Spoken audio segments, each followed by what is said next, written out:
Hello viewer, मेरा नाम doctor Monika Saroj है। मैं Kashi Naresh government PG college Gyanpur Bhadohi के बीएड डिपार्टमेंट में असिस्टेंट प्रोफेसर के पोस्ट पर कार्यरत हूँ। आज हम लोग इंटरव्यू या साक्षात्कार के बारे में अध्ययन करेंगे। जैसे ही हम लोग ये इंटरव्यू शब्द बोलते हैं या सुनते हैं तो हमारे मन मस्तिष्क में एक जॉब इंटरव्यू वाली जो कंडीशन होती है वो बन जाती है। हमें ऐसा लगता है कि जैसे एक बड़ा सा कमरा है, उसमें बीच में एक बड़ी सी मेज रखी है, एक तरफ चेयर रखी है जिसमें मैं बैठा हुआ हूँ तथा सामने मेरे एक या एक से ज़्यादा कई लोग बैठे हुए हैं जो कि मेरा इंटरव्यू ले रहे हैं। और उस समय की वो घबराहट और वो बेचैनी भी हम फील कर सकते हैं। तो आज हम लोग इंटरव्यू के बारे में जानने का प्रयास करेंगे कि साक्षात्कार होता क्या है, साक्षात्कार कहते किसे हैं, साक्षात्कार कितने प्रकार का होता है तथा साक्षात्कार की जो संपूर्ण प्रक्रिया होती है वो संपूर्ण प्रक्रिया कैसे होती है, कितने प्रकार की होती है तथा इसके साथ ही साथ साक्षात्कार की क्या क्या गुण होते हैं तथा साक्षात्कार की क्या क्या कमियां होती हैं। इन सभी बातों को आज हम जानने का प्रयास करेंगे। साक्षात्कार व्यक्तियों से सूचना संकलित करने का या व्यक्तियों से जानकारी प्राप्त करने का एक सर्वाधिक प्रचलित साधन है और प्रारंभ से ही विभिन्न प्रकार की परिस्थितियों में इसका प्रयोग किया जाता रहा है। साक्षात्कार में किसी व्यक्ति से आमने सामने बैठ कर के विभिन्न प्रकार के प्रश्न पूछे जाते हैं तथा उस व्यक्ति के द्वारा दिए गए उत्तरों के आधार पर उसकी योग्यता का मापन किया जाता है। इस विधि द्वारा जो शिक्षा मनोवैज्ञानिक होते हैं वो विद्यार्थियों की अभिरुचियों, उनकी योग्यताओं, उनकी मनोवृत्तियों से संबंधित समस्याओं का अध्ययन करते हैं।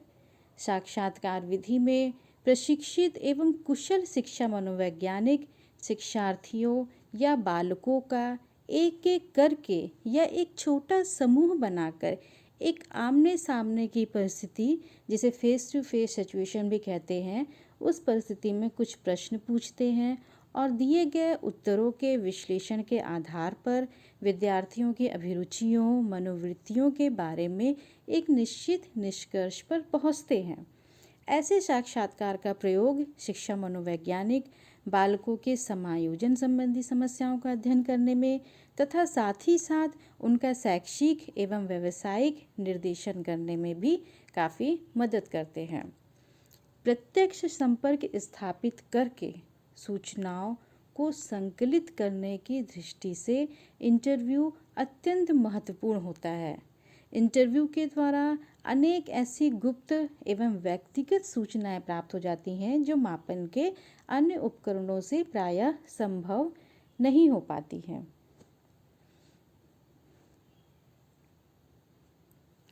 साक्षात्कार दो प्रकार के हो सकते हैं, या अगर हम ये कहें कि रचना की दृष्टि के आधार पर या उसके कंस्ट्रक्शन के आधार पर साक्षात्कार को अगर बांटना होगा तो हम उन्हें प्रमापीकृत साक्षात्कार और अप्रमापीकृत साक्षात्कार में बांट सकते हैं।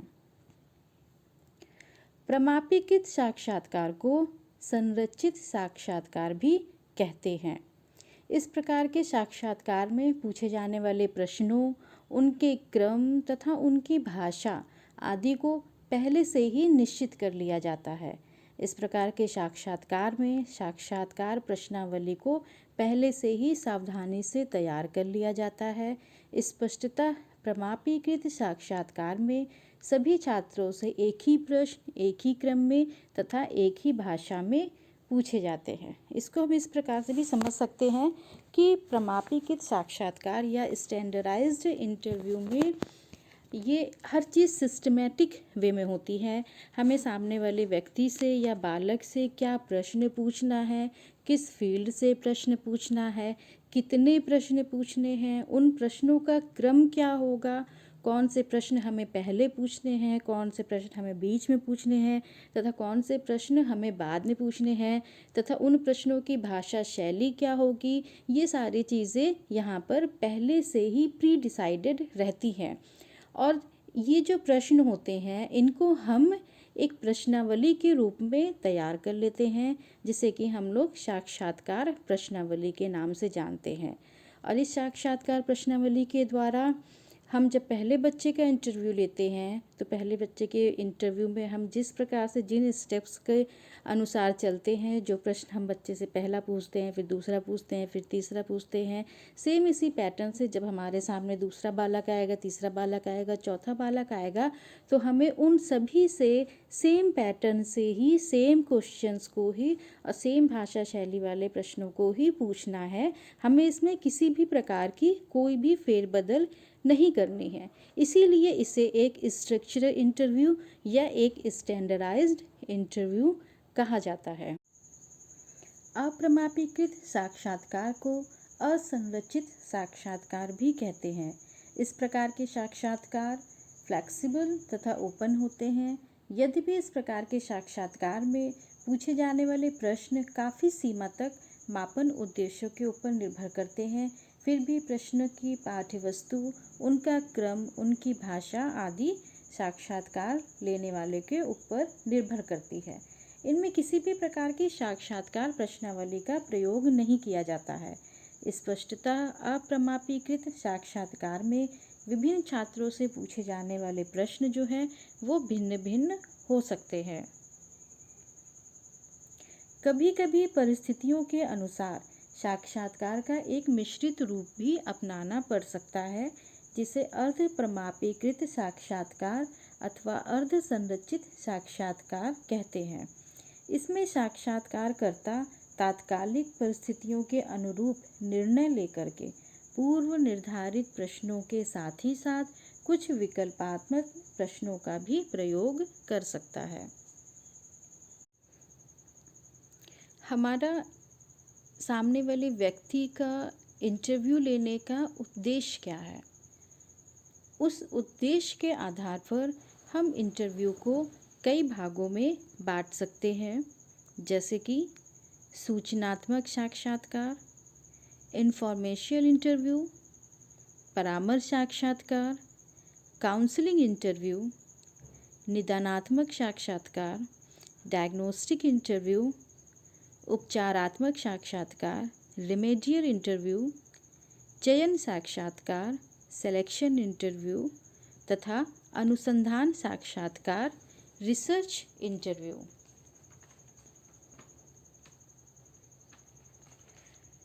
वहीं कुछ विद्वान साक्षात्कार को औपचारिक साक्षात्कार, फॉर्मल इंटरव्यू तथा अनौपचारिक साक्षात्कार, इनफॉर्मल इंटरव्यू में भी बांटते हैं। जबकि कुछ विद्वान साक्षात्कार को व्यक्तिगत साक्षात्कार, पर्सनल इंटरव्यू तथा सामूहिक साक्षात्कार, ग्रुप इंटरव्यू में भी इंटरव्यू को बांटते हैं। इसको हम इस तरह से समझ सकते हैं कि व्यक्तिगत साक्षात्कार में एक बार में केवल एक ही व्यक्ति का साक्षात्कार लिया जाता है, जबकि सामूहिक साक्षात्कार में एक साथ कई व्यक्तियों को बैठाकर साक्षात्कार लिया जाता है। सामूहिक साक्षात्कार से व्यक्ति द्वारा प्रश्नों के उत्तरों को शीघ्रता से देने का पता चलता है। सामूहिक विचार विमर्श भी सामूहिक साक्षात्कार का प्रकार है। अगर हम साक्षात्कार की संपूर्ण प्रक्रिया को, उसकी संपूर्ण प्रोसेस को समझने का प्रयास करें तो हम इसे 3 भागों में बांट सकते हैं। साक्षात्कार का प्रारंभ, ओपनिंग ऑफ इंटरव्यू, साक्षात्कार का मुख्य भाग, मेन बॉडी ऑफ इंटरव्यू तथा साक्षात्कार का समापन, एंड ऑफ इंटरव्यू। साक्षात्कार के प्रारंभ में जब हम साक्षात्कार शुरू करते हैं, उस सिचुएशन में जिस व्यक्ति का या जिस बालक का हमें साक्षात्कार लेना है, सबसे पहले हम उसे बहुत ही कंफर्टेबल फील कराते हैं। हमें उसको बिल्कुल भी ये महसूस नहीं होने देना है कि वो एक बहुत ही भयावह वाली स्थिति में है, उसके अंदर बिल्कुल भी घबराहट हमें नहीं रखनी है। हमें उस बालक से, उस व्यक्ति से बहुत ही आत्मीयता का संबंध स्थापित करना है। हमें उसका बहुत ही वार्म वेलकम करना है, बहुत ही अच्छे से हमें उस व्यक्ति का स्वागत करना है, उसको बैठाना है और उससे उसका परिचय प्राप्त करना है तथा उसे बहुत ही कंफर्टेबल वाली कंडीशन में लेकर के आना है। व्यक्ति जितना ही सहज होगा, जितना ही कंफर्टेबल होगा, वह उतने ही अच्छे से आपके सवालों का जवाब दे पाएगा, अन्यथा आपका साक्षात्कार यहाँ पे विफल हो सकता है। तो इस स्टेज पे जबकि हमें साक्षात्कार को प्रारंभ करना है, हमें सामने वाले व्यक्ति को एक कंफर्ट जोन में लेकर के आना है, उसका अच्छे से वार्म वेलकम करते हुए उसका परिचय प्राप्त करना है तथा उसे एक कंफर्ट जोन में लाना है। इसके साथ ही साथ हमें उस व्यक्ति को यह विश्वास दिलाना है कि आपके और हमारे बीच में यहाँ पे इंटरव्यू का ये जो भी प्रोसेस चल रहा है, इस दौरान हम आपसे जो भी सवाल पूछेंगे और उन सवालों का आप जो भी जवाब देंगे वो पूरी तरीके से गोपनीय होगा तथा ये सूचनाएं केवल हम दोनों के बीच में ही रहेंगी, ये ओपन नहीं होंगे। आत्मीयता स्थापित हो जाने के बाद साक्षात्कार के मुख्य भाग में साक्षात्कारकर्ता को निम्नलिखित बातों को ध्यान में रखना चाहिए। पहला, जो भी उसे प्रश्न अपने साक्षात्कार में पूछने हैं, उन प्रश्नों को उसे अपने पास क्रमबद्ध तरीके से रखना चाहिए। दूसरा, जो भी प्रश्न वह पूछ रहा है सामने वाले व्यक्ति से, उसकी भाषा एकदम सरल व स्पष्ट होनी चाहिए, जिससे कि साक्षात्कार देने वाले व्यक्ति को वो प्रश्न आसानी से समझ में आ सके, ताकि वो उसका सही उत्तर दे सके। तीसरा, प्रश्न साक्षात्कार देने वाले व्यक्ति की भावनाओं पर आघात न पहुंचाते हो। ऐसे प्रश्न हमें कभी भी सामने वाले व्यक्ति से नहीं पूछने चाहिए जो प्रश्न उसको तकलीफ देते हो, जिस प्रश्न के माध्यम से उसकी भावनाओं को आघात पहुंचता हो। साथ ही साक्षात्कार देने वाले व्यक्ति को अपनी भावनाओं की अभिव्यक्ति का उचित अवसर देना चाहिए, जिससे कि वो खुल के अपनी बातों को हमारे सामने अभिव्यक्त कर सके, जिसके माध्यम से हमें अधिक से अधिक जानकारी उसके बारे में प्राप्त हो सकेगी। पांचवा, साक्षात्कार देने वाले व्यक्ति के द्वारा दिए गए उत्तरों को धैर्य व सहानुभूति के साथ सुना जाना चाहिए। वांछित सूचनाओं की प्राप्ति के उपरांत साक्षात्कार को इस प्रकार से समाप्त किया जाना चाहिए कि साक्षात्कार देने वाले व्यक्ति के संतोष का अनुभव साक्षात्कारकर्ता को हो। साक्षात्कार की समाप्ति एक मधुर वातावरण में धन्यवाद ज्ञापन के साथ करनी चाहिए। किन्हीं बातों के विस्मरण की संभावना से बचने के लिए साक्षात्कार के साथ साथ अथवा तत्काल उपरांत मुख्य बातों को लिख लेना चाहिए एवं साक्षात्कार के उपरांत यथाशीघ्र साक्षात्कारकर्ता को अपना प्रतिवेदन रिपोर्ट तैयार कर लेना चाहिए। जिस उद्देश्य हेतु साक्षात्कार लिया जा रहा है उस उद्देश्य की पूर्ति हो सके, साथ ही साथ साक्षात्कार के द्वारा हम जो भी जानकारी सामने वाले व्यक्ति से जानना चाह रहे हैं वो हमें अच्छे से प्राप्त हो सके, इसके लिए मनोवैज्ञानिकों ने एक सफल साक्षात्कार के लिए कुछ आवश्यक परिस्थितियों की चर्चा की है, जिसमें है अभिगम्यता, संज्ञान और अभिप्रेरणा। अभिगम्यता, साक्षात्कार की सफलता इस बात पर निर्भर करती है कि साक्षात्कार में पूछे गए प्रश्नों का स्वरूप ऐसा होना चाहिए जिसे बालक आसानी से शिक्षक या साक्षात्कारकर्ता को बता सके। बालकों से ऐसे प्रश्न नहीं पूछना चाहिए जिनका उत्तर देने में उन्हें अधिक संकोच या झिझक हो।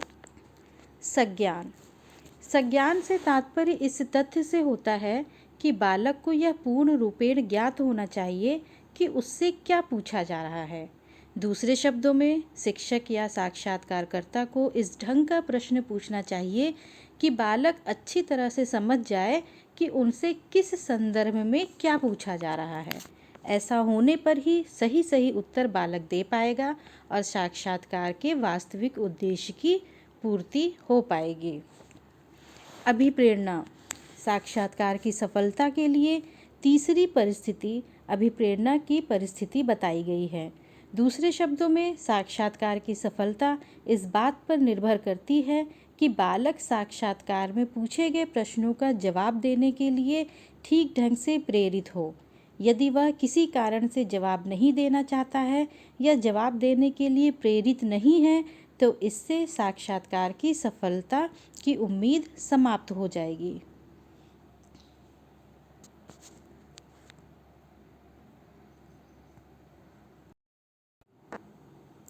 शैक्षिक दृष्टिकोण से साक्षात्कार के कई गुण एवं दोष हैं।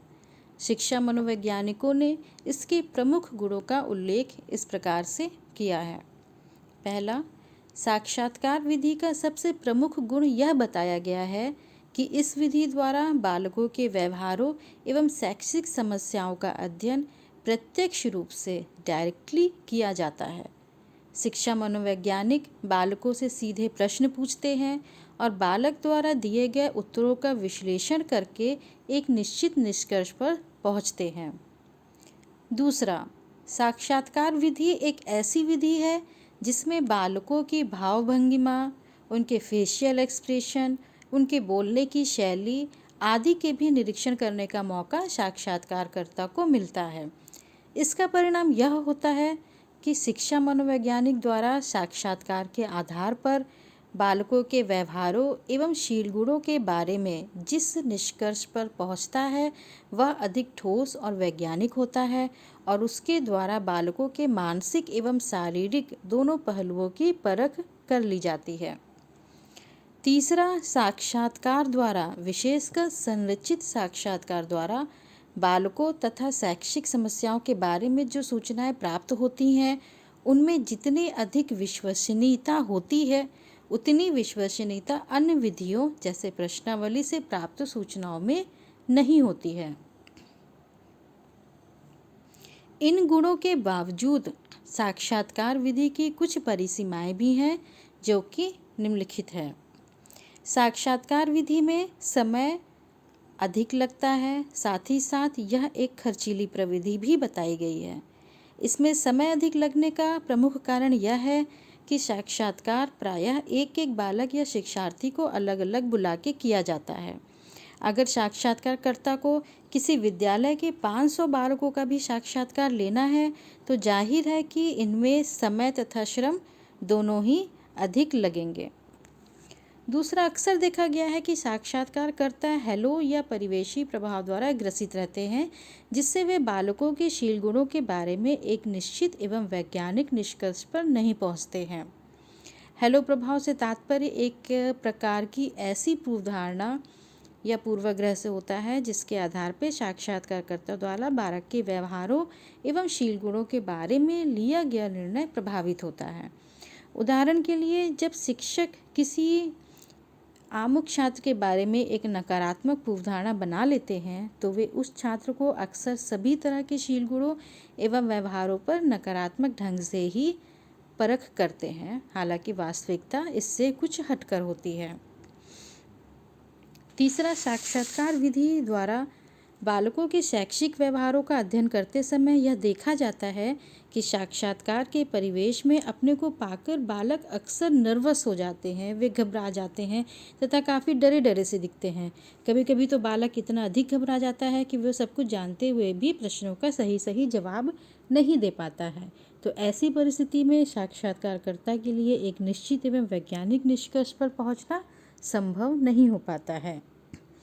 चौथा, साक्षात्कार विधि द्वारा बालकों के कुछ खास शील गुणों या व्यवहारों का अध्ययन नहीं किया जा सकता है, जैसे कि ईमानदारी तथा अन्य चरित्र संबंधी शील गुणों को साक्षात्कार में मात्र कुछ मिनट की बातचीत के द्वारा सही नहीं आंका जा सकता है।